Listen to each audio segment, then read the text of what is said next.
ಈಗ ಆರಂಭವಾಗ್ತಾ ಇದೆ ದೇಶದ ಅತಿ ದೊಡ್ಡ ಮೊಕದ್ದಮೆ ಆಪ್ಕಿ ಅದಾಲತ್ ರಜತ್ ಶರ್ಮಾ ಅವರೊಂದಿಗೆ.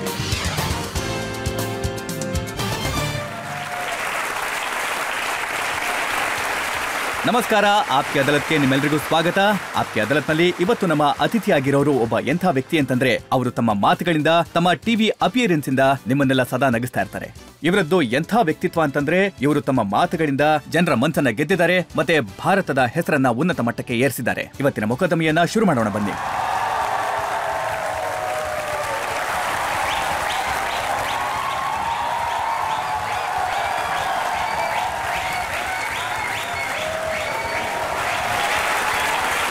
जोरे लगी।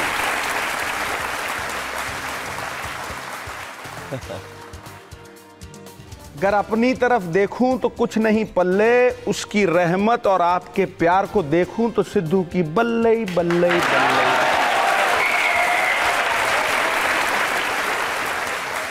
ಇವತ್ತಿನ ಆರೋಪ ಮತ್ತೆ ಮೊಕದ್ದಮೆಯ ಸರಣಿಯನ್ನ ಶುರು ಮಾಡೋದಕ್ಕೂ ಮೊದಲು ಮತ್ತೆ ಇವತ್ತಿನ ಕಾರ್ಯಕ್ರಮವನ್ನ ಶುರು ಮಾಡೋ ಮೊದಲು ಇವತ್ತಿನ ಜಡ್ಜ್ ಆದ ಹರ್ಪಲ್ ಸಿಂಗ್ ಅವರ ಅನುಮತಿಯನ್ನ ಕೇಳ್ತಾ ಇದ್ದೇನೆ. ಮೊಕದ್ದಮೆ ಪ್ರಾರಂಭ ಆಗಲಿ. ಆಪ್ಕಿ ಅದಾಲತ್ನಲ್ಲಿ ಮೊದಲ ಆರೋಪ ಕ್ರಿಕೆಟರ್ ಮತ್ತು ಕಮೆಂಟೇಟರ್ ನವಜೋತ್ ಸಿಂಗ್ ಸಿದ್ದು ಅವರ ಮೇಲೆ. ಆಪ್ಕಿ ಅದಾಲತ್ನಲ್ಲಿ ಕ್ರಿಕೆಟ್ ಕಾಮೆಂಟೇಟರ್ ನವಜೋತ್ ಸಿಂಗ್ ಸಿದ್ದು ಅವರ ಮೇಲಿರುವ ಆರೋಪವೆಂದರೆ ಇವರು ತುಂಬಾ ಹಠಮಾರಿ ಎಂಬುದು. ಸಿದ್ದು ಅವರೇ, ಈ ಮಾತು ನಿಜಾನಾ? ಮನೆಯಲ್ಲಿ ನೀವು ಎಲ್ರಿಗಿಂತ ಸಣ್ಣವರು, ಅದಕ್ಕೆ ನಿಮ್ಮನ್ನ ತುಂಟ ಮನಸ್ಸಿನ ರಾಜ್ಕುಮಾರ ಅಂತ ಕರೀತಾ ಇದ್ರು, ಬಹಳ ಹಠ ಮಾಡ್ತಾ ಇದ್ರಿ. ಖಂಡಿತವಾಗ್ಲೂ ಸರಿ. ನಾನ್ ಎಲ್ಲಿ ಹೋದ್ರೂ ಈ ಮಾತನ್ನ ಹೇಳ್ತಾನೆ. सभी कुछ हासिल नहीं मिलता, नदी की हर लहर को साहिल नहीं मिलता, ये दिल वालों की दुनिया है, अजब है दास्तां इसकी, किसी से दिल नहीं मिलता, कोई दिल से नहीं मिलता.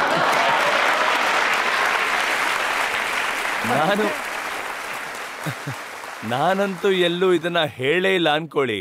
ನನ್ನಲ್ಲಿ ತಪ್ಪುಗಳಿಲ್ಲ ಅಂತ, ನಾನು ಕೋಪ ಮಾಡ್ಕೊಳಲ್ಲ ಅಂತ, ನನ್ನಲ್ಲಿ ಕೆಟ್ಟದ್ದು ಇಲ್ಲ ಅಂತ. ಮನುಷ್ಯ ಒಂದು ತಪ್ಪುಗಳಿಂದ ತುಂಬಿಕೊಂಡ್ರೋ ಶಿಲೆ ಅಂದ್ಮೇಲೆ ಅದೆಲ್ಲ ನನ್ನಲ್ಲಿರೋದು ತಪ್ಪು ಅಂತ ನಾನು ಯಾವತ್ತೂ ಭಾವಿಸೋಕ್ಕಾಗಲ್ಲ. ಯಾಕಂದ್ರೆ ಚಿನ್ನದ सोने में सुगंध नहीं, सुन लो यार, सोने में सुगंध नहीं, गन्ने में फूल नहीं, चंदन में फल नहीं होता, राजा दीर्घजीवी नहीं होता, विद्वान के पास धन नहीं होता, किसी को मुकम्मल जहां नहीं मिलता, कहीं जमीन तो कहीं आसमान नहीं मिलता. ಸೊ ಹಾಗಿದ್ಮೇಲೆ ನನ್ನಲ್ಲಿ ಕೆಲವು ಕೆಟ್ಟದಿದೆ ಅಂದ್ರೆ ನನ್ನ ಪ್ರಕಾರ ಅದ್ರಲ್ಲಿ ಯಾವುದೇ ತಪ್ಪೇನಿಲ್ಲ. ಆದ್ರೆ ಒಂದ್ ಮಾತ್ ನಾನು ನಿಮ್ಗೆ ಹೇಳಲೇಬೇಕು. ಸ್ಟಬನ್ ಆಗಿರೋದು ಒಂದ್ ರೀತಿ ಕೆಟ್ಟದು ಅಂತ ಹೇಳಿದ್ರೆ ಒಂದ್ ರೀತಿಲಿ ಒಳ್ಳೇದು ಕೂಡ. ಯಾಕಂದ್ರೆ ಸ್ಟಬನ್ ಆಗಿರೋದ್ರಿಂದ ಇಚ್ಛಾಶಕ್ತಿ ಹೆಚ್ಚತ್ತೆ. ಮತ್ ನನಗನ್ಸತ್ತೆ ಒಬ್ಬ ಮನುಷ್ಯ ಒಂದು ದೃಢವಾದ ಹೆಜ್ಜೆನ ಇಟ್ಟ ಅಂದ್ಮೇಲೆ ಆ ವಿಷಯನ ಸಾಧನೆ ಮಾಡುವಂತ ಛಲ ಇಟ್ಕೊಂಡ ಅಂದ್ರೆ ಅಲ್ಲಿ ಇಚ್ಛಾಶಕ್ತಿ ಇದ್ರೆ ಅವನ ಇಡೀ ಪ್ರಪಂಚವನ್ನೇ ಮುಷ್ಟಿಲಿ ಇಟ್ಕೊಳ್ಳೋಂತ ಪ್ರಯತ್ನನ ಖಂಡಿತವಾಗ್ಲೂ ಮಾಡ್ಬೋದು. ಒಬ್ಬ ಕುಡಿಯುವಂತ ಮನುಷ್ಯ ಮೋರಿಗೆ ಬೀಳೋ ಬದಲು ಒಂದು ಡ್ರೈ ಏರಿಯಾಗ ಹೋಗಿ ಬೀಳ್ತಾನೆ ಅಂದ್ರೆ, ಸೊ ಒಬ್ಬ ಮನುಷ್ಯನಲ್ಲಿ ಇಚ್ಛಾಶಕ್ತಿ ಅನ್ನೋದಿದ್ರೆ ಆಗ ಅವನು ಅದನ್ನ ಒಳ್ಳೆ ಕೆಲ್ಸಕ್ಕೆ ಬಳಸಿದ್ರೆ, ಯಾವ್ದೋ ಒಂದು ವಿಷಯಕ್ಕೆ ಸ್ಟಬನ್ ಆಗಿದ್ರೆ ಅದರಿಂದ ಅವನಿಗೆ ಸಹಾಯನೇ ಆಗುತ್ತೆ ಹೊರತು ಅದು ಇರ್ಲೇಬಾರ್ದು ಅಂತ ಯಾವುದೇ. ಆದ್ರೆ ಸಿದ್ದು ಅವರೇ, ನಾನ್ ಕೇಳ್ಪಟ್ಟಿದ್ದೇನು ಅಂತಂದ್ರೆ ನಿಮ್ಮ ಫಾದರ್ ಒಬ್ರು ಕ್ರಿಕೆಟರ್ ಆಗಿದ್ರು, ತುಂಬಾ ಪ್ಯಾಷನೇಟ್ ಆಗಿದ್ರು, ಕ್ರಿಕೆಟ್ ನ ತುಂಬಾ ಪ್ರೀತಿಸ್ತಾ ಇದ್ರು ಮತ್ತು ನೀವು ಕ್ರಿಕೆಟರ್ ಆಗ್ಬೇಕು ಅಂತ ಇಷ್ಟಪಟ್ಟಿದ್ರು. ಮತ್ತೆ ಅದು ನಿಮ್ಮ ಸಮಯ ಆಗಿತ್ತು. ಮತ್ತೆ ಸರಿಯಾಗಿ ಹೇಳಿದ್ರಿ. ಇಲ್ಲಿ ನೋಡಿ, ಇದ್ರಲ್ಲಿ ಏನ್ ತಪ್ಪಿದೆ ನೋಡಿ. ಹುಡುಗಿರಿಗೆ ತೋರ್ಸೋಂತ ಶೌಕಿ ಇದ್ರೆ ಹುಡುಗರಿಗೆ ನೋಡೋಂತ ಶೌಕಿ ಇದ್ರೆ ಈಗ ನೀವೇ ಹೇಳಿ, ಇದ್ರಲ್ಲಿ ಯಾವುದೇ ತರ ತಪ್ಪಂತೂ ಇಲ್ಲ. ಒಬ್ಬ 16 ವರ್ಷದ ಹುಡುಗ ಆದವನು ರಾಮನ್ ಜಪಾನ ಕಡಿಮೆ ಮಾಡ್ತಾನೆ. ಸಿದ್ದು ಅವರೇ, ಮತ್ತೆ ಈ ಮಾತು ನಿಜನಾ? ನಿಮ್ಮ ಮೋಟಾರ್ ಸೈಕಲ್ ಯಾವಾಗ್ಲೂ ಫಾಟಕ್ ನಂಬರ್ 22 ನಲ್ಲೇ ನಿಂತಿರ್ತಾ ಇತ್ತು. ನಾನು ಹೋಗ್ತಿದ್ದೆ ಇಲ್ಲ ಅಂತ ಯಾವಾಗ ಹೇಳಿದೆ ಹೇಳಿ? ಇನ್ನೊಂದು ವಿಷಯ ಹೇಳ್ತೀನಿ. ಅಲ್ಲಿ ರೇಲಿಂಗ್ ಇರ್ತಾ ಇತ್ತು, 3 ರೇಲಿಂಗ್ ಇತ್ತು.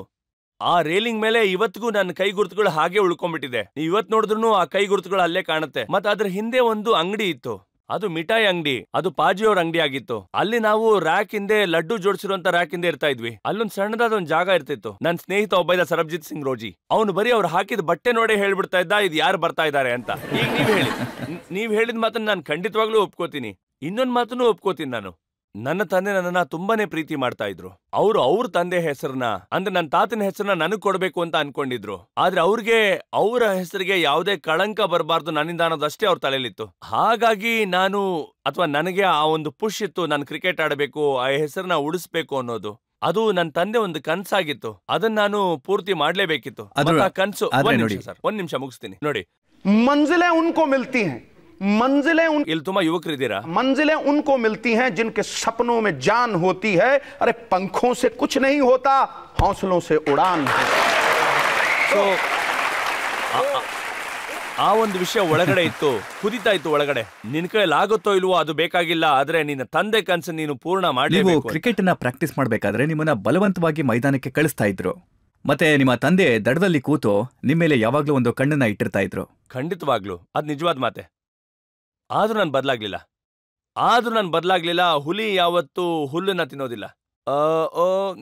ನನ್ಗೆ ಏನ್ ಆಕರ್ಷಣೆ ಇತ್ತು ಈ ಸಿನಿಮಾ ನೋಡೋದಾಗ್ಬೋದು, ಅದನ್ನ ನಾನು ಹೇಗಾದ್ರೂ ಮಾಡೇ ಮಾಡ್ತಿದ್ದೆ. ಆಮೇಲೆ ಚೀಟ್ ಕೂಡ ಮಾಡ್ತಾ ಇದ್ದೆ. ಹೇಗೆ ಅಂದ್ರೆ ನನಗಿನ್ನೂ ನೆನಪಿದೆ, ನಮ್ ತಂದೆ ಒಬ್ಬ ಶುಗರ್ ಪೇಷಂಟ್ ಆಗಿದ್ರು. ನನ್ನ ಅವ್ರು ಬೆಳಗ್ಗೆ ಒಂದು 5 ಗಂಟೆಗೆ ಎಬ್ಬಿಸ್ತಾ ಇದ್ರು. ನಾನ್ ಸ್ಕೂಲ್ಗೆ ಹೋಗುವಾಗ ನನ್ನ ಪಗಡಿ ಕೂಡ ಅವರೇ ಹಾಕಿ ಕಳಿಸ್ತಾ ಇದ್ರು. ಅಷ್ಟು ಕೇರ್ ತಗೋತಾ ಇದ್ರು. ಅವ್ರನ್ನ ರನ್ನಿಂಗ್ ಹೋಗ್ಬಿಟ್ ಬಾ ಅಂತ ಹೇಳ್ತಾ ಇದ್ರು. ನಾನೇನ್ ಮಾಡ್ತಿದ್ದೆ ಅಂದ್ರೆ ಬೇರೆ ರೂಮ್ಗೆ ಹೋಗಿ ಮಲ್ಕೊಂಡ್ಬಿಡ್ತಾ ಇದ್ದೆ. ನಾನು ಅಲ್ಲಿ ಕೆಲಸ ಮಾಡೋರ್ಗೆಲ್ಲ 20 ರೂಪಾಯಿ ಲಂಚ ಕೊಡ್ತಾ ಇದ್ದೆ. ನೋಡು, ಅಪ್ಪನ ಹತ್ರ ಹೋಗಿ ಹೇಳಿದ್ರೆ ಒಂದ್ ಸರಿಯಾಗಿ ಬಿಡ್ತೀನಿ ಅಂತ. ಅವರೆಲ್ಲ ಹೆದರ್ಕೋತಾ ಇದ್ರು ಕೂಡ. ಆಮೇಲೆ ನೀರನ್ನ ಮುಖದ ಮೇಲೆ ಬಟ್ಟೆ ಮೇಲೆ ಚಿಮ್ಕಿಸ್ಕೊಂಡು ವಾಪಸ್ ಮನೆಗ್ ಬಂದ್ ನೋಡಿದಾಗ ಅಪ್ಪ ನೋಡ್ತಾ ಇದ್ರು. ಅವ್ರು ಕೇಳ್ತಾ ಇದ್ರು, ಎಷ್ಟು ರೌಂಡ್ ಹೊಡೆದೆ ಮಗ ಅಂತ. ಆಗ ನಾನು ಸುಸ್ತಾಗಿರೋ ತರ 10 ಅಂತ ಇದ್ದೆ. ಆಗೋಗಿ ಮಲ್ಕೋ ಅಂತ ಇದ್ರು. ಮತ್ತೆ ಮಲ್ಕೋತಾ ಇದ್ದೆ. ನೋಡಿ, ಇಂಥ ಒಂದು ಸಂದರ್ಭದಲ್ಲಿ ನಾನು ಅವ್ರನ್ನ ಬೆಳಗ್ಗೆಯಿಂದ ರಾತ್ರಿವರೆಗೂ ಚೀಟ್ ಮಾಡ್ತಾನೆ ಇರ್ತಾ ಇದ್ದೆ. ನಿಮ್ಮ ಜೀವನದಲ್ಲಿ ಅಂಥ ಘಟನೆ ಏನಾಯ್ತು, ಅದರಿಂದ ನಿಮ್ಗೆ ಬುದ್ಧಿ ಬಂತಲ್ಲ? ಒಂದು ಘಟನೆ ಎಲ್ಲದನ್ನೂ ಬದಲಾಯಿಸ್ಬಿಡ್ತು. ಎಲ್ಲಾನು ನನ್ನ ಜೀವನದಲ್ಲಿ ಒಂಥರ ಬದಲಾಗೋಯ್ತು ಅಂತ ಹೇಳ್ಬೋದು. ನನ್ನ ಈ ಲೈಫ್ 360 ಡಿಗ್ರಿಲಿ ಚೇಂಜ್ ಆಗೋಯ್ತು. ನಾನು ಆ ಘಟನೆ ಬಗ್ಗೆ ಹೇಳ ನಿಮ್ಗೆ? ಖಂಡಿತವಾಗ್ಲು. ಅದೇನಾಯ್ತು ಅಂದ್ರೆ 1983 ನನ್ನ ಡೆಬ್ಯೂ ಆಗಿತ್ತು. ಅಂಡ್ ಫಸ್ಟ್ ಮ್ಯಾಚ್ ನಾನು ಆಡ್ದೆ, ಆದ್ರೆ ಅಷ್ಟು ಒಳ್ಳೆ ಪ್ರದರ್ಶನ ಕೊಡ್ಲಿಲ್ಲ. ಪ್ರಾಬಬ್ಲಿ ನನಗೆ ಅವತ್ತು ಗೊತ್ತಿರ್ಲಿಲ್ಲ ನಾನು ಎಂತ ಒಂದು ಒಳ್ಳೆ ಅವಕಾಶ ನಂಗೆ ಸಿಕ್ಕಿದೆ, ನಾನು ಎಂತ ಜಾಗದಲ್ಲಿದ್ದೀನಿ ಅನ್ನೋದು.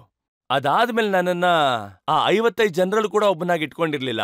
ಯಾಕಂದ್ರೆ ಒಂದು ಆರ್ಟಿಕಲ್ ಪ್ರಿಂಟ್ ಆಯ್ತು ಇಂಡಿಯನ್ ಎಕ್ಸ್‌ಪ್ರೆಸ್ ನಲ್ಲಿ. ಅದರಲ್ಲಿ ರಾಜನ್ ಬಾಲಾ ಅನ್ನೋರು, ಅಂದ್ರೆ ಅವರು ತುಂಬಾ ಒಳ್ಳೆ ಒಬ್ಬ ಬರಹಗಾರ ಅಂತಾನೆ ಹೇಳ್ಬೋದು. ನವಜೋತ್ ಸಿಂಗ್ ಸಿದ್ದು ಒಬ್ಬ ಸ್ಟ್ರೋಕ್ಲೆಸ್ ವಂಡರ್ ಅಂತ. ನಾನು ಒಂದಿನ ಸ್ನಾನ ಮಾಡಿ ಹೊರಗಡೆ ಬರ್ತಾ ಇದ್ದೆ. ಆಗ ನೋಡಿದ್ರೆ ಪಪ್ಪನ್ ಕಣ್ಣಲ್ಲೆಲ್ಲ ನೀರು ತುಂಬಿಕೊಂಡಿತ್ತು.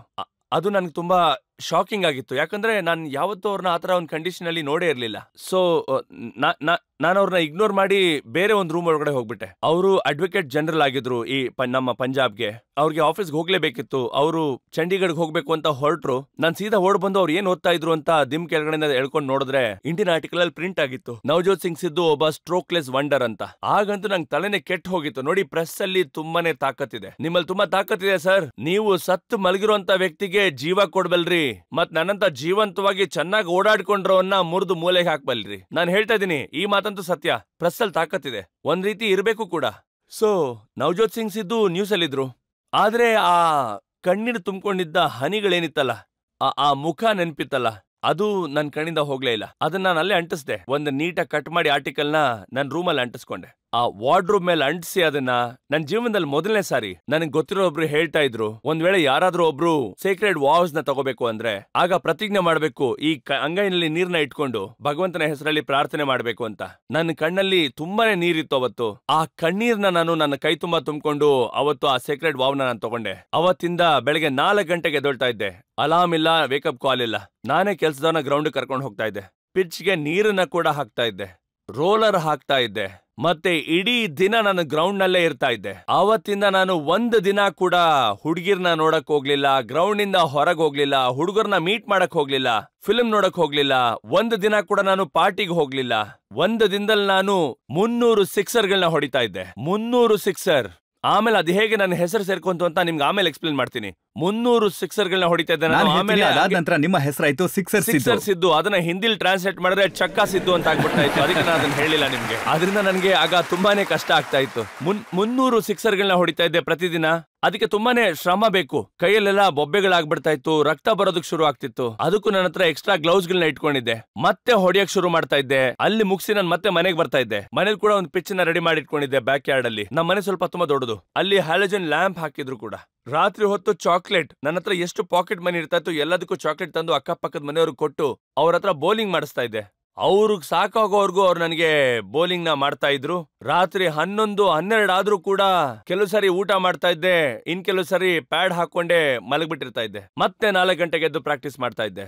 ಈಗಿರುವಾಗ ನನ್ನ ತಂದೆಯವರ ಡೆತ್ ಆಯ್ತು. ನನಗೆ ಗೊತ್ತಿಲ್ಲ ಇದೆಲ್ಲ ಹೇಗಾಯ್ತು ಅಂತ. ಒಂದು 2-3 ತಿಂಗಳು ನನಗೇನ್ ಮಾಡ್ಬೇಕು ಅಂತಾನೆ ಗೊತ್ತಾಗ್ಲಿಲ್ಲ. ಆಗ ನನ್ನ ವೈಫ್ ಹೇಳಿದ್ರು, ಅವ್ರ ಕನ್ಸುಗಳನ್ನ ನೀನ್ ನನ್ಸ್ ಮಾಡ್ಬೇಕು ಅಂದ್ರೆ ನೀವ್ ಆಡಿ. ಮತ್ 4 ತಿಂಗಳು ಹೀಗೆ ರೋಟಿನಲ್ಲಿ ಹೋಯ್ತು. ಆಮೇಲೆ ಕಪಿಲ್ ದೇವ್ ಅವ್ರು ನನಗೊಂದು ಅವಕಾಶ ಕೊಟ್ರು. ನೀವೀಗಷ್ಟೇ ಹೇಳಿದ್ರಿ 5 ಹಾಫ್ ಸೆಂಚುರೀಸ್, 29 ಸಿಕ್ಸರ್ಗಳು, ಇದೊಂದು ವರ್ಲ್ಡ್ ರೆಕಾರ್ಡ್ ಇವತ್ತಿಗೂ ಹಾಗೆ ಉಳಿದಿದೆ. ಅದಾದ್ಮೇಲೆ ಈ ವರ್ಲ್ಡ್ ರೆಕಾರ್ಡ್ ನ ಅಚೀವ್ ಮಾಡಿದ್ಮೇಲೆ ನಾನು ದುಬೈಗೆ ಹೋಗ್ತಾ ಇದ್ದೆ. ಆಗ ರವಿ ಶಾಸ್ತ್ರಿ ಅವರು ಒಂದೇನೋ ನನ್ ಮುಂದೆ ಹೆಸರು, hey Sids, there something very nice written about you, you have a read. ನಾನು ಅದನ್ನ ಓಪನ್ ಮಾಡಿ ನೋಡ್ದೆ, ಯಾರು ಬರ್ದಿರ್ಬೋದು ಅಂತ. ರಾಜನ್ ಬಾಲ. ನಾನು ಓಪನ್ ಮಾಡಿ ನೋಡ್ದೆ, ಅಲ್ಲಿ ಏನ್ ಬರ್ದಿತ್ತು ಅಂದ್ರೆ, Navjot Singh Sidhu from a strokeless wonder has turn into a palm grove hitter. ಅದು ನನ್ನ ಜೀವನದ ತುಂಬಾ ಮುಖ್ಯವಾದ ದಿನ. ನನಗವತ್ತು ಕಣ್ಣಲ್ಲಿ ನೀರು ಹರಿತಾ ಇತ್ತು. ಯಾರಿಗೂ ಅರ್ಥ ಆಗ್ತಾ ಇಲ್ಲ, ಇಷ್ಟು ಒಳ್ಳೆ ಆರ್ಟಿಕಲ್ ಇವನ್ ಯಾಕೆ ಅಳ್ತಾ ಇದ್ದಾನೆ ಅಂತ. ಆಮೇಲೆ ನಾನು ನನ್ನ ಕಣ್ಣೀರ್ನ ಒರೆಸ್ಕೊಂಡು, ಆಗ ನನ್ಗೇನ್ ಅನಿಸ್ತಾ ಇತ್ತು ಅಂದ್ರೆ, ಮನ್ಸಲ್ಲಿ ಏನೋ ಒಂದು ಭಾರ ಕಡಿಮೆ ಆಯ್ತು ಅಂತ. ಹಾಗೆ ನಂಗೆ ಅನ್ನಿಸ್ತು, ಮೇ ಬಿ ನನ್ನ ತಂದೆ ಮೇಲಿಂದ ನೋಡ್ತಾ ಇರ್ಬೋದು. ಇಂಥ ಒಂದು ಟೈಮಲ್ಲಿ ಅಟ್ಲೀಸ್ಟ್ ಈಗ್ಲಾದ್ರೂ ನಾನು ಅದನ್ನ ಅಚೀವ್ ಮಾಡಕ್ ಆಯ್ತಲ್ಲ. ಯಾಕಂದ್ರೆ ನನ್ನ ತಂದೆ ಕಣ್ಣಲ್ಲಿ ಅವತ್ತು ನೋಡಿದ ನೀರು, ಅದೇ ನನ್ನ ಗುರಿ ಆಗಿತ್ತು. ಅದನ್ನ ಬದಲಾಯಿಸ್ಬೇಕು ಅನ್ನೋದು. ಅರ್ಜುನ್ಗೆ ಮೀನಿನ ಕಣ್ಣು ಏನ್ ಕಾಣ್ತಿರ್ತಲ್ಲ, ನನಗೂ ನನ್ನ ಗುರಿ ಹಾಗೆ ಕಾಣಿಸ್ತಾನೇ ಇತ್ತು. ಈಗ ಒಂದು ಕವನ ನೆನಪಾಗ್ತಿದೆ, ಹೇಳ. कांटों में रह के भी फूलों की तरह महकना सीखो, कीचड़ में रह के भी दोस्तों कमल की तरह खिलना सीखो. जो परिस्थितियों से घबरा जाए वो लौह पुरुष हो नहीं सकता, राख में रह के भी अंगारों की तरह दहकना सीखो.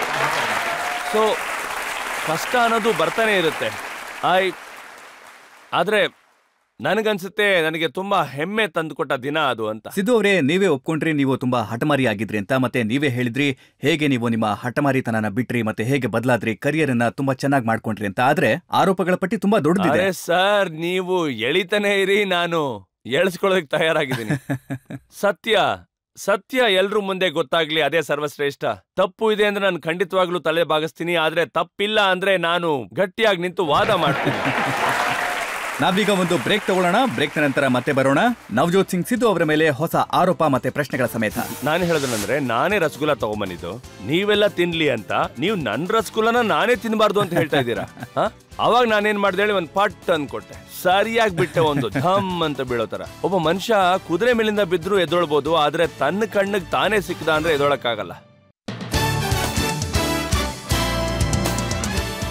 Welcome back. ಆಪ್ಗೆ ಅದಾಲತ್ನಲ್ಲಿ ನಾವಿವತ್ತು ಮೊಕದ್ದಮೆ ನಡೆಸ್ತಾ ಇರೋದು ನವಜೋತ್ ಸಿಂಗ್ ಸಿದ್ದು ಅವರ ಮೇಲೆ. ಕ್ರಿಕೆಟರ್, ಕಮೆಂಟೇಟರ್ ಮತ್ತೆ member of parliament Navjot Singh Siddu.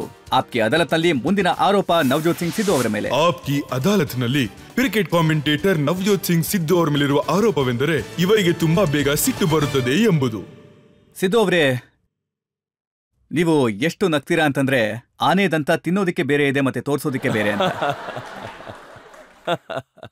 ನೋಡಿ, ಮೊದಲು ಸುಳ್ಳು ಹೇಳ್ತಾ ಇದ್ದೆ. 35 ವರ್ಷ ಆದ್ರೂ ಅದನ್ನ ಒಪ್ಕೋತೀನಿ. ಪ್ರತಿ ಮಾತಲ್ಲೂ ಸುಳ್ಳಿತ್ತು. 34-35 ವರ್ಷದವರೆಗೂ ಪ್ರತಿ ಮಾತಲ್ಲೂ ಸುಳ್ಳಿತ್ತು. ಛಲ ಇತ್ತು, ಕಪಟ ಇತ್ತು. ಆದ್ರೆ ಯಾವತ್ತಿಂದ ಹರಿನಾಮ ನನ್ನ ಒಳಗ್ ಬಂತೋ, ಜಪ ಮಾಡೋದಕ್ ಶುರು ಮಾಡದ್ನೋ, ಸತ್ಯ ಹೊರಗಾಕೋದಕ್ ಶುರು ಮಾಡದ್ನೋ, ಅವತ್ತಿಂದ ಯಾವತ್ತೂ ಹೆದರ್ಕೊಂಡಿಲ್ಲ. ನಾನ್ ಸ್ವಲ್ಪ ನಿಮ್ಮ ಹಳೆ ದಿನಗಳ ಬಗ್ಗೆ ನಾನು ಹೇಳ್ತಾ ಇದೀನಿ. ಹಳೇದನ್ನ ನೀವು ನೆನಪು ಮಾಡ್ತೀರಾ ಅಂದ್ರೆ ನಾನು ಒಪ್ಕೋತೀನಿ. ಹೇಳಿ, ಏನ್ ಹೇಳ್ತೀರೋ ನೋಡೋಣ. ನಾನು ಕೇಳ್ಪಟ್ಟೆ, ನಿಮ್ಮನ್ನ ಯಾರಾದ್ರೂ ತಮಾಷೆ ಮಾಡಿದ್ರೆ ಅದನ್ನ ನಿಮ್ಮಿಂದ ಸಹಿಸ್ಕೊಳ್ಳೋದಕ್ಕೆ ಆಗ್ತಾ ಇರ್ಲಿಲ್ಲ. ಮನ್ವಿಂದರ್ ಸಿಂಗ್ ಅವರ ಒಂದು ಕತೆ ಇದೆ.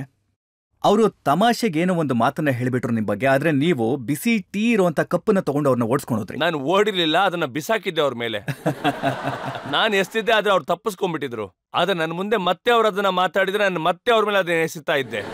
ಆದ್ರೆ ಇವತ್ತಿನ ಬಗ್ಗೆ ನಾನು ಮಾತಾಡೋದು ಅಂತ ಆದ್ರೆ, ಆಕ್ಚುಲಿ ನನ್ನ ಆಟಿಟ್ಯೂಡ್ ಅಲ್ಲಿ ತುಂಬಾನೇ ಡಿಫ್ರೆನ್ಸ್ ಆಗಿದೆ. ನೋಡಿ, ಇನ್ನೊಂದು ಉದಾಹರಣೆ ಕೊಡ್ತೀನಿ ನಾನು ನಿಮ್ಗೆ. ನೋಡಿ, ಈ ತರ 15 ಇದೆ, ಒಂದಲ್ಲ. ನಾನೇ ಹೇಳ್ಬಿಡ್ತೀನಿ ಬೇಕಿದ್ರೆ. ಮನೋಜ್ ಪ್ರಭಾಕರ್ ಅವರನ್ನ ನೀವು ಬೀರೂನಲ್ಲಿ ಕೂಡ ಹಾಕಿದ್ರಿ.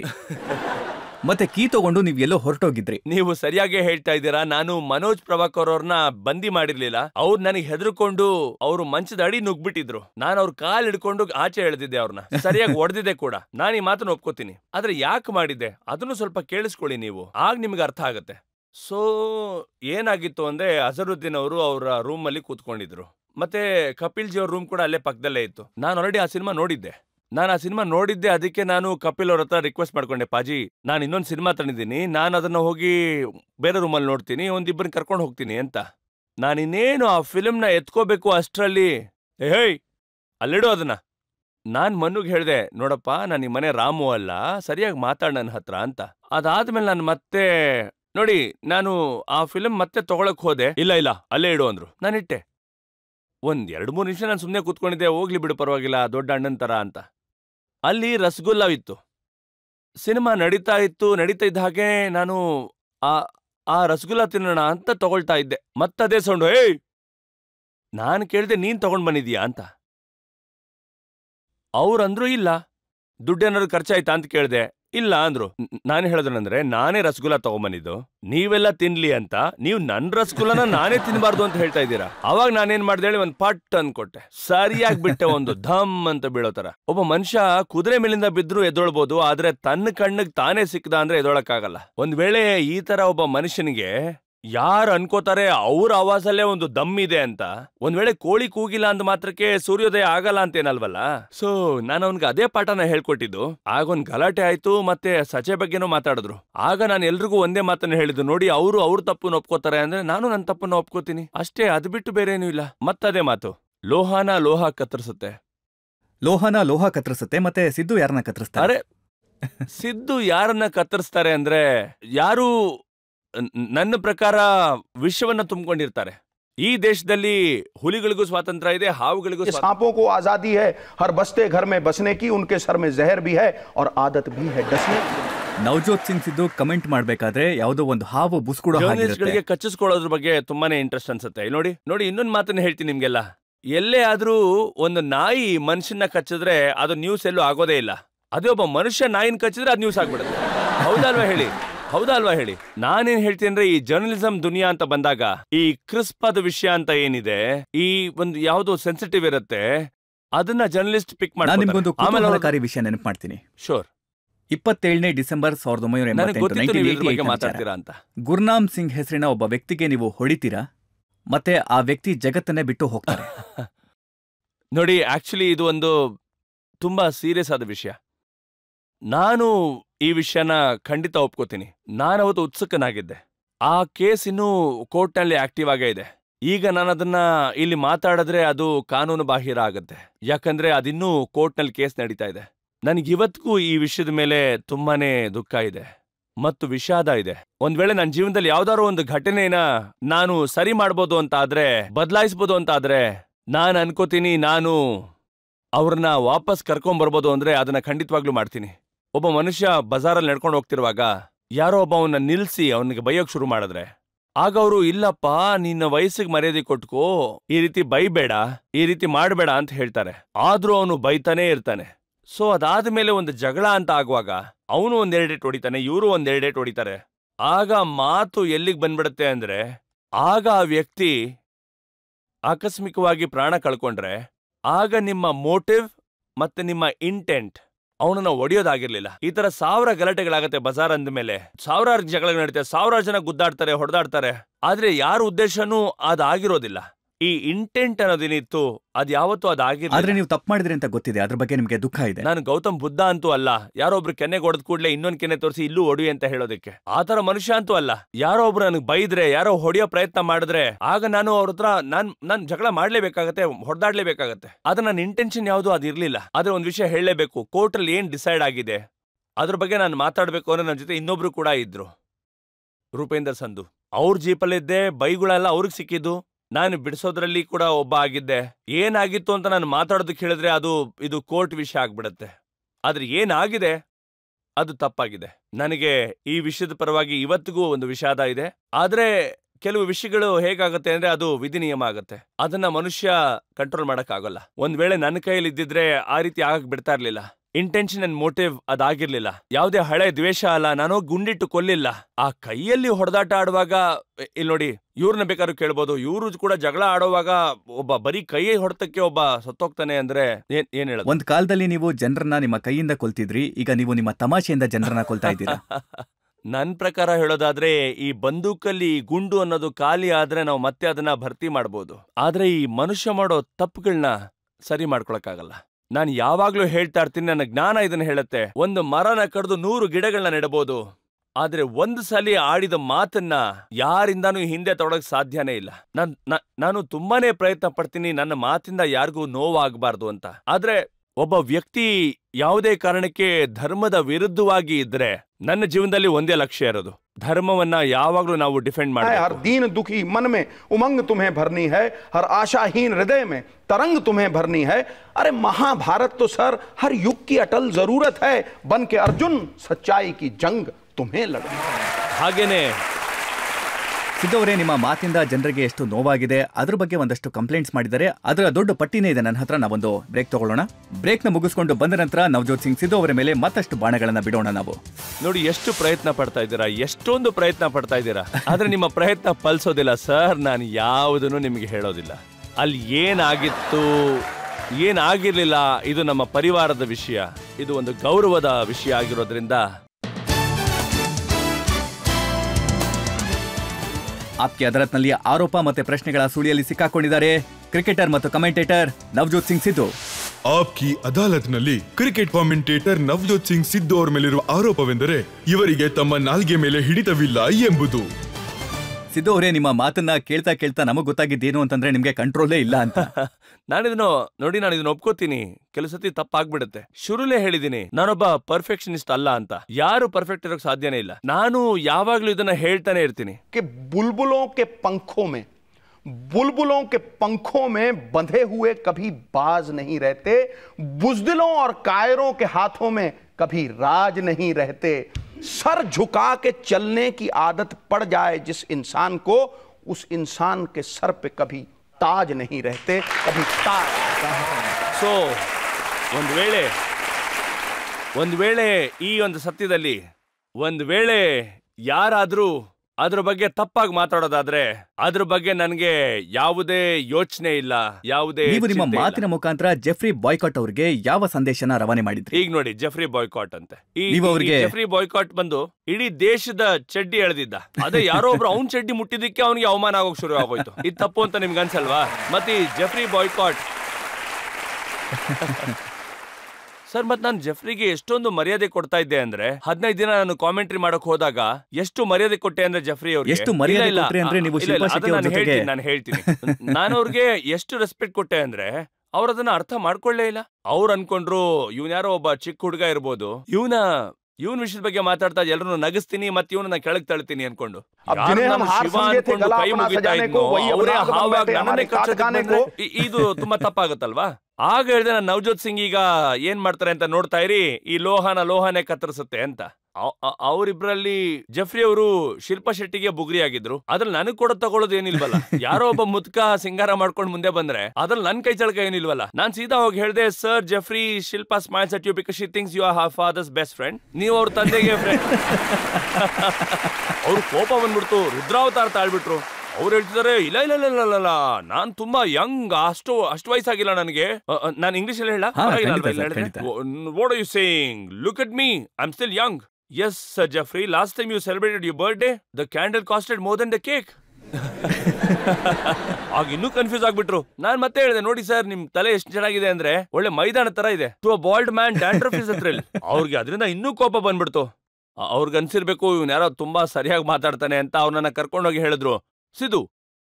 ನಾನು ಹೇಳಿದೆ, yes Geoffrey. Sidhu, yes sir Geoffrey. No hitting the below the belt my son. No hitting below the belt. ನಾನು ಹೇಳ್ದೆ, old man, you hit me below the belt, I go 6 inch below that, you remember. You understand? ಅವ್ರ ತಲೆ ಕೆಟ್ಟೋಯ್ತು ಅವ್ರಿಗೆ, ಜೆಫ್ರಿಗೆ. ಕೆಲವು ಸತಿ ಏನಾಗುತ್ತೆ ಗೊತ್ತಾ ನಿಮ್ಗೆ, ಈ ತಮಾಷೆ ಮಾಡ್ತಾ ಒಬ್ಬ ಮನುಷ್ಯ ಹೀರೋ ಆಗ್ಬಿಡ್ತಾನೆ. ಇನ್ ಕೆಲಸತಿ ಹೇಗಾಗುತ್ತೆ ಅಂದ್ರೆ ನೀವ್ ಎಷ್ಟೇ ಪ್ರಯತ್ನ ಪಟ್ರು ಅದ್ ನಿಮ್ ಮೇಲೆ ಉಲ್ಟಾ ಬಂದ್ಬಿಡುತ್ತೆ. ನಮ್ ಕನ್ನಡದಲ್ಲಿ ಒಂದು ಗಾದೆ ಇದೆ ಅಲ್ವಾ, ಜೋಗಿ ಪಡೆದಿದ್ದು ಜೋಗಿಗೆ ಅಂತ. ನೋಡಿ, ನಾನು ಇವತ್ತಿಗೂ ಜೆಫ್ರಿ ಅವ್ರನ್ನ ನನ್ನ ಹೀರೋ ಅಂತಾನೆ ಕರಿತೀನಿ. ಅವ್ರ ಶ್ರಮದ ಮೇಲೆ ಯಾರು ತಪ್ಪಾಗಿ ಮಾತಾಡಬಾರ್ದು. ಎಲ್ಲ ಮನುಷ್ಯರಿಗೂ ಅವ್ರದೇ ಆದ ಸೆಲ್ಫ್ ಎಸ್ಟೀಮ್ ಅನ್ನೋದೊಂದಿರುತ್ತೆ. ನಾನು ಇದನ್ನ ಹೇಳಲೇಬೇಕು. ಒಂದ್ಸರಿ ನನಗೇನಾಗಿತ್ತು ಅಂದ್ರೆ, ನಾವು ಸೂಪರ್ ಸೆಲೆಕ್ಟರ್ ಆಡ್ತಾ ಇದ್ವಿ. ನಾನು ಯಾವಾಗ್ಲೂ ಅದನ್ನ ಗೆಲ್ತಾ ಬರ್ತಿದ್ದೆ. ಆಗ ಅವ್ರು ಹೇಳ್ತಾ ಇದ್ರು, is lucky and I am unlucky, is lucky, I am unlucky. ಇದು ಬಿಟ್ಟು ಬೇರೆ ಏನಾದ್ರು ಮಾತಿದ್ಯಾ? ಇದು 4-5 ಸತಿ ಆದಾಗ ನನಗೆ ಹರ್ಷ ಭೋಗ್ಲೆ ಅವರು ಒಂದು ಕಪ್ಪನ್ನ ತಂದು ಕೊಟ್ರು. ಅದು ತುಂಬಾ ದೊಡ್ಡ ಕಪ್ ಅಂತಾನೆ ಹೇಳ್ಬೋದು. ಆಗ ಹರ್ಷ ಭೋಗ್ಲೆ ಅವ್ರನ್ನ ಕೇಳಿದ್ರು, mister Jeffrey, he has won for the 7th time continuously, what do you have to say? He is lucky, I'm unlucky. ನಾನು ಹಾಗೆ ಹೇಳಿದೆ, yes, you're so unlucky.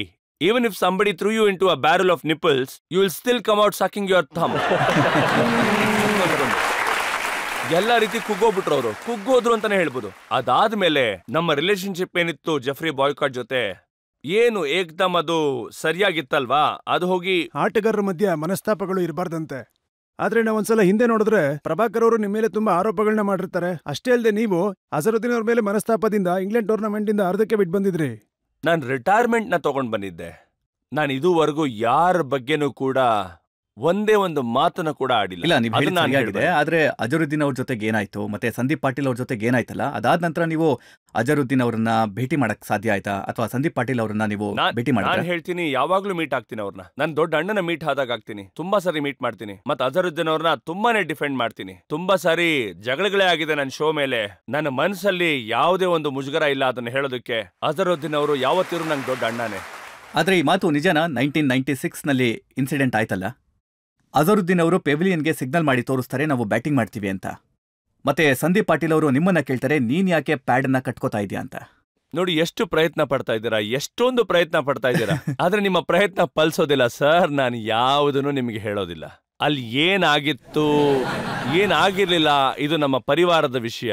ಇದು ಒಂದು ಗೌರವದ ವಿಷಯ ಆಗಿರೋದ್ರಿಂದ, ಅದು ಪರಿವಾರದ ಗೌರವಕ್ಕೆ ಸಂಬಂಧಪಟ್ಟಿರೋದ್ರಿಂದ ನಾನು ಇವತ್ತಿಗೂ ಅದಕ್ಕೆ ಮರ್ಯಾದೆ ಕೊಡ್ತೀನಿ. ನಾನು ಅವರೆಲ್ಲರನ್ನೂ ಪ್ರೀತಿಸ್ತೀನಿ. ಅಜರುದ್ದೀನ್ ಅವರು ನನ್ನ ದೊಡ್ಡ ಅಣ್ಣ ಇದ್ದ ಹಾಗೆ ಇರ್ತಾರೆ. ಸಿದ್ದು ಅವರೇ, ನಾವೀಗ ಒಂದು ಬ್ರೇಕ್ ತಗೊಳ್ಳೋಣ, ಮತ್ತೆ ಬ್ರೇಕ್ ನಂತರ ಮಾತಾಡೋಣ. ನೀವು ಯಾವುದನ್ನ ವಿಶ್ವಾಸ ಮಾಡ್ತೀರಾ, ಮತ್ತೆ ಯಾವ ಅಂಧವಿಶ್ವಾಸದ ಬಗ್ಗೆ ನಿಮಗೆ ನಂಬಿಕೆ ಇದೆ ಅನ್ನೋದ್ರ ಬಗ್ಗೆ ಅದು ನೀವ್ ಹೇಳ್ತಿರೋದು. ನಿಮ್ಗೆ ಅನ್ಸಿದ್ कुछ तो लोग कहेंगे, लोगों का काम है कहना. ನವಜೋತ್ ಸಿಂಗ್ ಸಿದ್ದು ಅವರ ಮೇಲೆ ಜನತೆಯ ಮೊಕದ್ದಮೆಯ ಮತ್ತೊಂದು ಸುತ್ತು, ಒಂದು ಸಣ್ಣ ಬ್ರೇಕ್ನ ನಂತರ. ಬಾಬಾ, ಯಾರೋ ಒಬ್ರು ತಲೆಗೆ ಒಂದು ಬಟ್ಟೆನ ಕಟ್ಕೊಂಡಿದ ತಕ್ಷಣ ಬಾಬಾ ಆಗ್ಬಿಡ್ತಾರ? अरे नहाए धोए से क्या हुआ, मन में मैल समाए, मछली सदा जल में रहे, धोए बास ना जाए, धोए बास ना जाए. ಆಪ್ಗೆ ಅದಾಲತ್ನಲ್ಲಿ ಇವತ್ತು ಆರೋಪ ಮತ್ತೆ ಪ್ರಶ್ನೆಗಳ ಸುಳಿಯಲ್ಲಿ ಸಿಕ್ಕಾಕೊಂಡಿದ್ದಾರೆ ಕ್ರಿಕೆಟರ್, ಕಮೆಂಟೇಟರ್ ಮತ್ತೆ ಆಕ್ಟರ್ ನವಜೋತ್ ಸಿಂಗ್ ಸಿದ್ದು. ಆಪ್ಗೆ ಅದಾಲತ್ನಲ್ಲಿ ಮುಂದಿನ ಆರೋಪ ನವಜೋತ್ ಸಿಂಗ್ ಸಿದ್ದು ಅವರ ಮೇಲೆ. ಆಪ್ಕಿ ಅದಾಲತ್ನಲ್ಲಿ ಕ್ರಿಕೆಟ್ ಕಾಮೆಂಟೇಟರ್ ನವಜೋತ್ ಸಿಂಗ್ ಸಿದ್ದು ಅವರ ಮೇಲಿರುವ ಆರೋಪವೆಂದರೆ ಇವರು ಮೂಢನಂಬಿಕೆಗಳನ್ನು ಪ್ರಮೋಟ್ ಮಾಡುತ್ತಾರೆ ಎಂಬುದು. ಸಿದ್ದು ಅವರೇ, ನಾನು ಕೇಳ್ಪಟ್ಟಿದ್ದೆ ಒಂದ್ಸಲ ಯಾರೋ ಒಬ್ರು ಕ್ರಿಕೆಟರ್ ನಿಮ್ಗೆ 3 ಬಟ್ಲಷ್ಟು ಮೊಸರನ್ನ ತಿನ್ಸಿದ್ರಂತೆ. ಮತ್ತೆ ಮೊಸರು ತಿಂದ ಮೇಲೆ ನೀವು ಸೆಂಚುರಿ ಬಾರಿಸಿದ್ರಿ, ಅದಕ್ಕೆ ಪ್ರತಿ ಸಲ ಆಡೋದಿಕ್ಕೂ ಮುಂಚೆ ಮೊಸರು ತಿಂತ. ಸರಿಯಾಗಿ ಹೇಳಿದೆ. ಇದಂತೂ ಖಂಡಿತವಾಗಿ ಒಂದು ದೊಡ್ಡ ಸುಳ್ಳು. ಖಂಡಿತವಾಗ್ಲೂ ಈ ತರ ಯಾವ ಮಾತಾಗಿಲ್ಲ. ಅಸ್ಟ್ರಾಲಜಿಲಿ ನಾನು ನಂಬಿಕೆ ಇಟ್ಟಿದ್ದೀನಿ, ಮತ್ತೆ ಈ ಅಸ್ಟ್ರಾಲಜಿನ ನಾನು ತುಂಬಾನೇ ನಂಬ್ತೀನಿ. ನಾನು ಯಾವುದೇ ಕಾರಣ ಇಲ್ಲದೆ ಯಾವುದೇ ಒಂದು ವಿಷಯನ ನಂಬೋಕ್ ಹೋಗೋದೇ ಇಲ್ಲ. ನನ್ನ ಪ್ರಕಾರ ಇಡೀ ಪ್ರಪಂಚದಲ್ಲಿ ಒಂದು ದೊಡ್ಡ ರೋಗ ಅಂದ್ರೆ, ನೀವು ಕೇಳಿ ಪ್ರಪಂಚದ ದೊಡ್ಡ ರೋಗ ಯಾವುದು ಅಂತ, ನನ್ನ ಬಗ್ಗೆ ಜನರು ಏನ್ ಹೇಳ್ತಾರೆ ಅನ್ನೋದು. ಪ್ರಪಂಚದಲ್ಲೇ ಒಂದು ದೊಡ್ಡ ರೋಗ ಅಂದ್ರೆ ನನ್ನ ಬಗ್ಗೆ ಜನರು ಏನ್ ಮಾತಾಡ್ತಾರೆ ಅನ್ನೋದು. ಮನುಷ್ಯ ಹೇಗಾಗ್ಬಿಡ್ತಾನೆ ಅಂದ್ರೆ, ಅವ್ನು ನನ್ನ ಬಗ್ಗೆ ಹೀಗೆಲ್ಲ ಮಾತಾಡ್ಬಿಟ್ಟ, ರಾತ್ರಿ ಎಲ್ಲ ನಿದ್ದೆ ಇಲ್ಲ ಅವನಿಗೆ. ನಾನ್ ಹೇಳ್ತೀನಿ ಕೇಳಿಸ್ಕೊಳ್ಳಿ, ಒಬ್ಬ ಅಚೀವರ್ ಆಗೋನು, ಯಾರು ತನ್ನ ಜೀವನದಲ್ಲಿ ಒಂದು ಹೆಜ್ಜೆನ ಇಟ್ಟು ತೋರಿಸ್ತಾನೆ, ಅವನು ಎಂತ ಮನುಷ್ಯ ಅಂದ್ರೆ ಅವನ ಮನಸ್ಸಾಕ್ಷಿಗೆ ಮಾತ್ರ ಅವನು ಸರಿ ಇರೋದಕ್ಕೆ ಪ್ರಯತ್ನ ಪಡ್ತಾನೆ. ನಾನ್ ಶಾರುಖ್ ಖಾನ್ನ 25 ವರ್ಷಗಳ ಹಿಂದೆ ಮೀಟ್ ಮಾಡಿದ್ದೆ. ಆಗ ಅವ್ರು ಹೇಳಿದ್ರು ನಾನ್ ನಿಮ್ಮ ದೊಡ್ಡ ಫ್ಯಾನ್ ಅಂತ. ಆಗ ಅವರು ಈ ಆರ್ಮಿಲ್ ಕೆಲಸ ಮಾಡ್ತಿದ್ರು. ಆರ್ಮಿ ಮತ್ತೆ ಇನ್ನೊಂದೇನೋ ಇದೆಯಲ್ಲ, ಏನ್ ಮೆಮೊರಿ ಇದೆ ನಿಮ್ದು, it's like elephant of an elephants would consult. ಆಗ ನಾನು ಅವ್ರನ್ನ ಕೇಳ್ದೆ, ಮುಂದೆ ಏನ್ ಮಾಡ್ಬೇಕು ಅನ್ಕೊಂಡಿದ್ಯಾ ಅಂತ. ಆಗ ಅವ್ರು ಹೇಳಿದ್ರು ಬಾಲಿವುಡ್. ನಾನ್ ಬಾಲಿವುಡ್ ಹೋಗ್ಬೇಕು ಅನ್ಕೊಂಡಿದೀನಿ. ನಾನಾಗ ಬಾಲಿವುಡ್ಗೆ ಹೋಗ್ತೀಯಾ, ಏನ್ ಮಾತಾಡ್ತಾ ಇದೀಯಾ, ಬಾಲಿವುಡ್ ಅಲ್ಲಿ ಕಟ್ ಥ್ರೋಟ್ ಕಾಂಪಿಟೇಷನ್ ಇದೆ, ಅವ್ರನ್ನ ತಿನ್ಬಿಡ್ತಾರೆ, ಕಳೆದೋಗ್ಬಿಡ್ತೀಯಾ, they eat like a sausage for breakfast. ಆಗ ಅವ್ರು ನನಗೆ ಒಂದು ಲೈನ್ ಅನ್ನ ಹೇಳಿದ್ರು, ಅದು ಇವತ್ತಿಗೂ ನನ್ನ ಮೆಮರಿಲಿ ಹಾಗೇ ಉಳ್ಕೊಂಡಿದೆ. ಅದಕ್ಕಿಂತ ದೊಡ್ಡ ಲೈನ್ ನಾನು ಇವತ್ತರೆಗೂ ಕೇಳೇ ಇಲ್ಲ. ಸಿದ್ದು ಸಾಬ್, ನಾನ್ ಯಾರ ಜೊತೆ ಕಾಂಪೀಟ್ ಮಾಡಲ್ಲ, I compete with myself. ನಾನ್ ನನ್ನನ್ನ ಬೆಟರ್ ಮಾಡ್ಕೊಳ್ಬೇಕು ಅಂತ ಅನ್ಕೋತೀನಿ. ನಾನು ಯಾವತ್ತೂ ಯಾರನ್ನೂ ಕೆಳಗೆಳಿಬೇಕು ಅಂತ ಯೋಚನೆ ಮಾಡೋದೇ ಇಲ್ಲ. ನಮ್ ಮೆಂಟಾಲಿಟಿ ಹೇಗಿರುತ್ತೆ ಅಂದ್ರೆ, ಯಾರೋ ಒಬ್ಬ ಮಾರುತಿ 800 ಅಲ್ಲಿ ಡಿಕ್ ಚಿಕ್ ಅಂತ ಬರ್ತಾ ಇದ್ರೆ, ಅವ್ನ್ ಮರ್ಸಿಡಿ ಪಾಸ್ ಆಯ್ತು ಅಂದ್ರೆ ಇವರೆಲ್ಲ ಹೇಳ್ತಾರ ಅವ್ನ್ ಕಣ್ ಕಾಣಲ್ಲ ಅನ್ಸುತ್ತೆ ಅಂತ. ಆಕ್ಸಿಡೆಂಟ್ ಆಗ್ಲಿ, ಹೋಗಿ ಏನಾದ್ರೂ ಬುದ್ಧಿ ಬರುತ್ತೆ ಅಂತ. ಆಗ ಅವ್ನ್ ತಪಸ್ಸು ಮಾಡಿ ಭಗವಂತ ಶಿವ ಅವ್ನ್ ಕಣ್ ಮುಂದೆ ಬಂದು ದೇವ್ರು ಕೇಳ್ತಾರೆ, ನೋಡು ನಿನ್ಗೇನ್ ಕೊಡ್ತೀನೋ ನಿನ್ನ ನೇಬರ್ಗೆ ಅದ್ರ ಡಬಲ್ ಕೊಡ್ತೀನಿ ಅಂತ. ಆಗ್ಯೂನು ಅಯ್ಯೋ ತಪಸ್ ಮಾಡಿದ್ ನಾನು, ಅವನಿಗೆ 2 ಕೊಡ್ತೀರಾ? ಆಗ ಅವ್ರು ಕೇಳ್ತಾರಂತೆ ನನ್ಗೆ 1 ಕಣ್ ಕೊಡು ಅಂತ. ಅವಾಗ ಅವ್ನಿಗೆ 2 ಕಣ್ಣು ಹೋಗ್ಬಿಡುತ್ತಲ್ಲ. ಇದೇನಿದೆ ಅಲ್ಲ ಈ ಕ್ರಾಬ್ ಮೆಂಟಾಲಿಟಿ, ಈ ಕ್ರಾಬ್ ಮೆಂಟಾಲಿಟಿ ಫಸ್ಟ್ ಹೋಗ್ಬೇಕು. ಇವತ್ತು ನಮ್ಮ ಸಮಾಜವನ್ನ ಇದು ಆಕ್ಚುಲಿ ಕಾಡ್ತಾ ಇದೆ. ಅದು ಹೇಗೆ ಸಮಾಜವನ್ನ ಹಾಳು ಮಾಡ್ತಾ ಇದೆ ಅಂದ್ರೆ, ಒಂದು 10 ಕ್ರಾಬ್ಗಳನ್ನ ನೀವು ಒಂದು ಖಾಲಿ ಡಬ್ಬದಲ್ಲಿ ಹಾಕ್ಬಿಡಿ, 10 ದಿನ ಬಿಟ್ಟು ಬಂದು ನೋಡಿ, 10 ಸತ್ತೋಗಿರ್ತವೆ. ಯಾರೋ ಒಬ್ರು ಮೇಲೆತ್ತಕ್ಕೆ ಹೋಗ್ತಾರೆ, ಇನ್ನು ಮಿಕ್ದವ್ರಲ್ಲ ಕಾಲು ಎಳೆದು ಕೆಳಗೆ ಬೀಳಿಸ್ತಾ ಇರ್ತಾರೆ. ನಾನು ಹೇಳ್ತೀನಿ, ನಾನು ಯಾರಿಗೂ ಜವಾಬ್ ಕೊಡೋದಕ್ಕೆ ಬಂದಿಲ್ಲ. ಯಾರು ನನ್ನ ಬಗ್ಗೆ ಏನ್ ಬೇಕಾದ್ರೆ ಅನ್ಕೊಳ್ಳಿ, ನನ್ಗೆ ಯಾಕೆ ಅದು ಫರಕ್ ಆಗುತ್ತೆ. ನಾನು ನನ್ನ ಮನಸ್ಸಾಕ್ಷಿಗೆ ಉತ್ತರ ಕೊಡ್ಬೇಕಷ್ಟೇ. ನಾನು ಯಾವಾಗ ನನ್ನ ತಲೆನ ಒಂದು ದಿಂಬಕ್ಕೆ ಕೊಡ್ತೀನೋ ಅವಾಗ ನಾನು ನನ್ನನ್ನು ಕೇಳ್ಕೋಬೇಕು, ನಾನಿವತ್ತು ದಿನ ಹೇಗಿದ್ದೆ, ಅದನ್ನ ಹೇಗ್ ಬೆಟರ್ ಮಾಡೋದಕ್ಕೆ ಸಾಧ್ಯ ಅಂತ. ಆಗ ನನ್ನ ಮನಸ್ಸಾಕ್ಷಿ ಹೇಳುತ್ತೆ, ಇಲ್ಲ ಸಿದ್ದು, ನೀನಿವತ್ತು ಸರಿಯಾಗಿ ನಡ್ಕೊಂಡೆ, ನೀನು ಸರಿಯಾದೇ ಮಾಡಿದ್ಯಾ ಅಂತ. A good conscience is the best tranquilliser that you can have. ಆದ್ರೆ ಮತ್ತೆ ನೀವು ಅವನು ಹೀಗ್ ಹೇಳ್ದ, ಇವಳು ಹಾಗೆ ಹೇಳಿದ್ಲು ಅನ್ಕೊಂಡ್ರೆ ಅಷ್ಟೇ ಕತೆ. You cannot be happy. ಜೀವನದಲ್ಲಿ ಏನು ಆಗೋದಿಲ್ಲ. ನೀನು ಬೇರೆಯವ್ರು ಏನ್ ಹೇಳ್ತಾರೆ ಅನ್ನೋದ್ರ ಬಗ್ಗೆ ಗಮನ ಕೊಟ್ರೆ. ಜ್ಯೋತಿಷ್ಯನ ಹೊರತುಪಡಿಸಿ ವಾಸ್ತುಶಾಸ್ತ್ರದಲ್ಲಿ ನಂಬಿಕೆ ಇದೆ? ಬಿಲ್ಕುಲ್ ಮಾಡ್ತೀನಿ.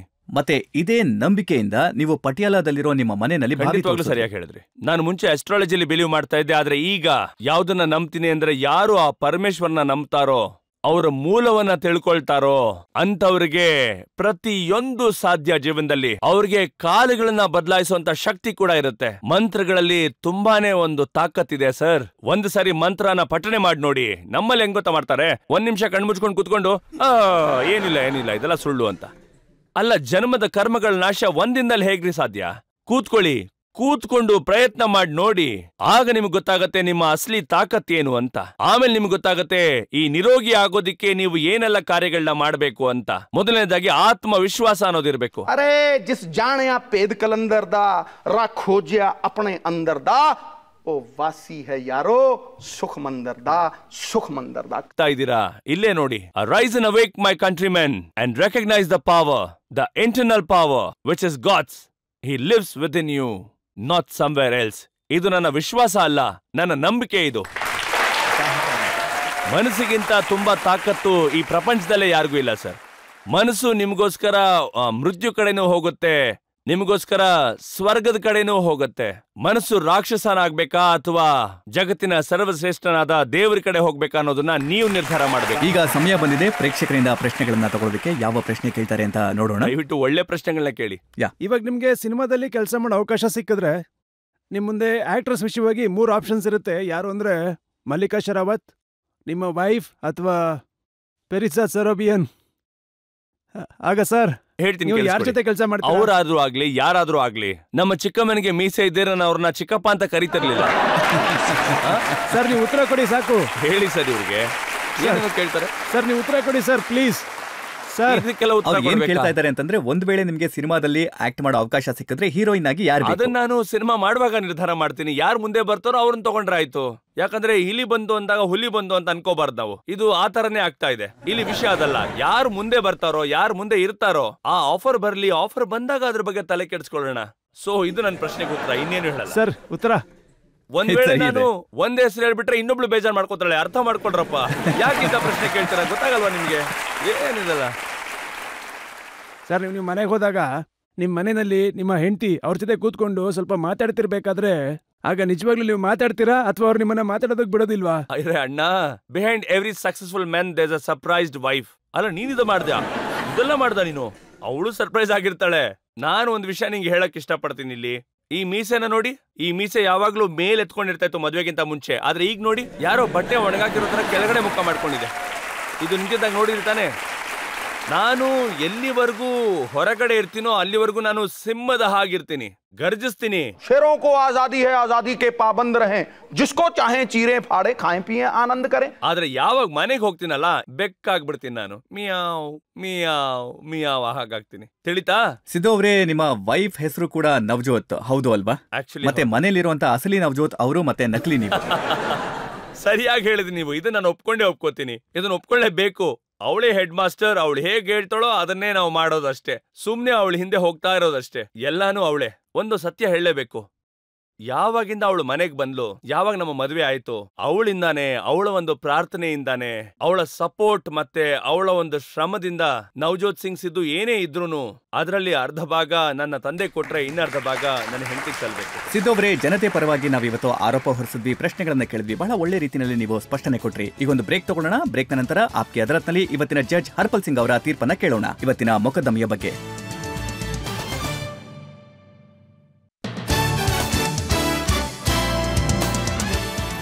ಆಪ್ಕಿ ಅದಾಲತ್ನಲ್ಲಿ ನಾವಿವತ್ತು ಪ್ರಶ್ನೆಗಳನ್ನ ಕೇಳಿದ್ವಿ, ಆರೋಪ ಹೊರಿಸಿದ್ವಿ, ಸ್ಪಷ್ಟನೆ ಕೇಳಿದ್ವಿ ನವಜೋತ್ ಸಿಂಗ್ ಸಿದ್ದು ಅವರಿಂದ.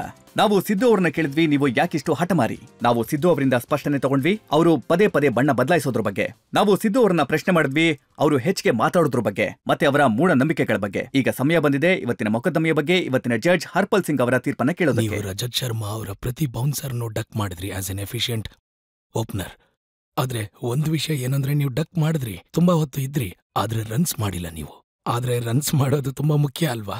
ಮತ್ತೆ ಈ ಅದಾಲತ್ ನಿಮ್ಮ 2-3 ವಿಷಯಗಳಿಂದ ಸಂತೃಪ್ತರಿಲ್ಲ. ಅಸ್ಟ್ರಾಲಜಿ ಮೇಲೆ ನಿಮ್ಮ ನಂಬಿಕೆ ಏನಿದೆ, ಮತ್ತೆ ಜರ್ಮನ್ ಕಾನ್ಸ್ಟಿಟ್ಯೂಷನ್ ಬಗ್ಗೆ ನೀವೇನ್ ಹೇಳಿದ್ರಿ, ವೇದಗಳ ಆಧಾರದ ಮೇಲೆ ಆಗಿದೆ ಅಂತ, ಈ 2 ವಿಷಯಗಳಿಂದ ಮಾತ್ರ ಈ ಅದಾಲತ್ ನಿಮ್ಮ ಮಾತುಗಳನ್ನ ಒಪ್ಪಲ್ಲ. ಆದ್ರೆ ನೀವು ಎಷ್ಟು ಉತ್ತರಗಳನ್ನ ಕೊಟ್ರು ಒಳ್ಳೆ ರೀತಿಯಲ್ಲೇ ಕೊಟ್ಟಿದ್ದೀರಾ. ಅದಕ್ಕೆ ಈ ಅದಾಲತ್ ನಿಮ್ಮನ್ನ ನಿರಪರಾಧಿ ಅಂತ ನೋಡುತ್ತೆ ಮತ್ತು ಗೌರವದಿಂದ ಬಿಡುಗಡೆ ಮಾಡಿ. Sir, thank you very much. Thank you very much. ಇದೇ ವಿಶ್ವಾಸದೊಂದಿಗೆ, ಇದೇ ನಂಬಿಕೆಯೊಂದಿಗೆ ನವಜೋತ್ ಸಿಂಗ್ ಸಿದ್ದು ಅವರು ತಮ್ಮ ಮಾತುಗಳ ಮೂಲಕ ಜನರ ಮನಸ್ಸನ್ನ ಗೆಲ್ತಾ ಇರ್ಲಿ, ಅವ್ರನ್ನ ಖುಷಿ ಪಡಿಸ್ತಾ ಇರ್ಲಿ, ಮತ್ತೆ ಜನರನ್ನ ಎಚ್ಚರಿಸ್ತಾ ಇರ್ಲಿ. ಇವತ್ತಿನ ಕಾರ್ಯಕ್ರಮವನ್ನ ಇಲ್ಲಿಗೆ ಮುಗಿಸ್ತಾ ಇದ್ದೇವೆ. ಮುಂದಿನ ವಾರ ಮತ್ತೆ ಭೇಟಿಯಾಗೋಣ ಮತ್ತೊಬ್ಬರು ಹೊಸ ವ್ಯಕ್ತಿಯೊಂದಿಗೆ. ಅಲ್ಲಿವರೆಗೂ ನಮಸ್ಕಾರ. Thank you very much.